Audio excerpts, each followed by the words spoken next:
नमस्कार, yes news महाराष्ट्रामध्ये आपल्या सर्वांचे स्वागत। आमदार सत्यजित देशमुख यांनी केली भात रोपांची लागण। सांगलीच्या शिराळा विधानसभेचे आमदार सत्यजित देशमुख यांनी खराळे चिंचवाडी तालुका शिराळा येथे शेतामध्ये जाऊन चिखलगुट्टा करून भात रोपांची लागण केली। मुख्यमंत्री प्रशासकीय गतिमानता अभियानांतर्गत एक दिवस बळीराजासाठी उपक्रमांतर्गत खराळे चिंचवाडी तालुका शिराळा येथे आज या उपक्रमांतर्गत भर शेतात पॉवर टिलरद्वारे चिखलगुट्टा मशागत करून वाफ्यामध्ये भात रोपांची लागण केली व शेतकऱ्यांसोबत संवाद साधला। शेतीमध्ये नवनवीन तंत्रज्ञान राबवण्यासाठी व पीक उत्पादन वाढीला चालना देण्यासाठी विविध उपक्रम राबवण्यात येतील। तसेच शेतकऱ्यांच्या समस्या आणि अडीअडचणी व्यथा जाणून घेत नाविन्यपूर्ण उपक्रमाची माहिती घेऊन शेतकऱ्यांना प्रोत्साहन दिलं।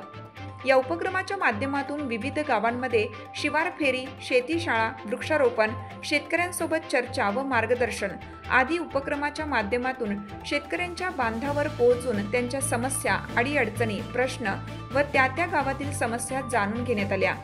पीएम किसान ॲग्री स्टॅक योजनेअंतर्गत फार्मर आयडी, प्रधानमंत्री सूक्ष्म अन्न प्रक्रिया उद्योग, मनरेगा अंतर्गत फळबाग लागवड, कृषी यांत्रिकीकरण योजना, एकात्मिक फलोत्पादन विकास अभियान, भाऊसाहेब फुंडकर फळबाग लागवड, स्वर्गीय गोपीनाथ मुंडे शेतकरी अपघात सानुग्रह अनुदान अशा महत्त्वपूर्ण योजनांबरोबरच विविध विभागाच्या योजनांची माहिती शेतकऱ्यांपर्यंत पोहोचवण्यात आली।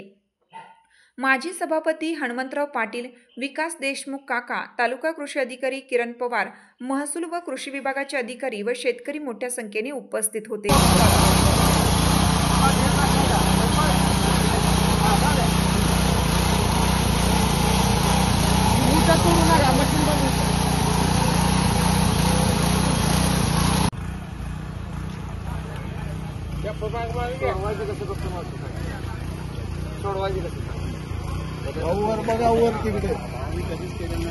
हाक तुमची, साथ आमची। यस न्यूज महाराष्ट्र चॅनलला लाईक करा व सबस्क्राईब करायला विसरू नका।